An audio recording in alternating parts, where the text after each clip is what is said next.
Қайырлы күн достар, каналыма қош келдіңіздер. Сіздермен Ләззат.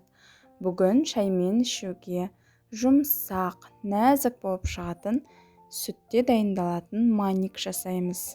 Бұл пирог шаймен ішуге өте жеңіл әрі дәмді.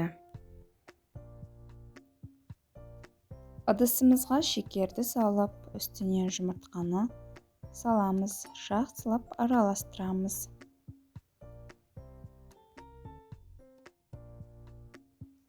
Үстіне сұйық майды құйып, тағы да араластырамыз.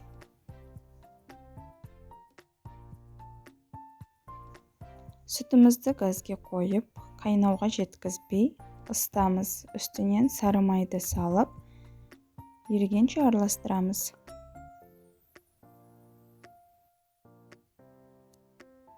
Сүтті жұмыртқалы массамызға құйып, араластырамыз. Үстінен манный крупаны аз-аз бөліктен салып, үздіксіз араластырып тұрамыз. Осы массаны көпсігенше 20 минутқа қойып қоямыз. Басқа ыдысқа ұнды илеуіштен өткіземіз. Үстіне разрыхлительді қосып, жақсылап араластырып аламыз.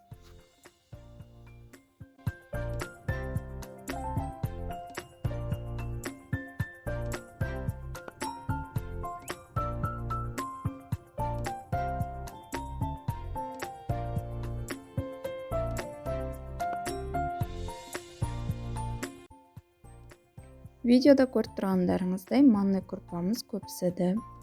Енді осы массаның үстіне ұнымызды аз-аз бөліктен сала отырып араластырамыз.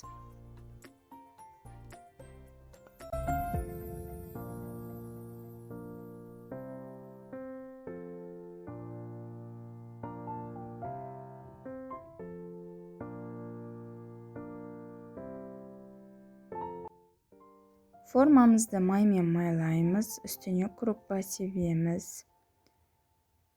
Пирогымызды құйып, қызып тұрған пеште пісіреміз.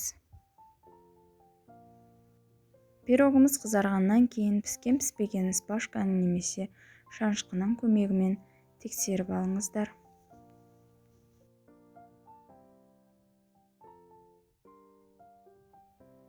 Пирог піскеннен соң суытып, бөліктерге бөліп, шайға ұсыныңыздар.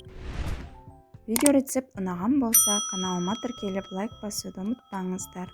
Астарыңыз дәмді болсын.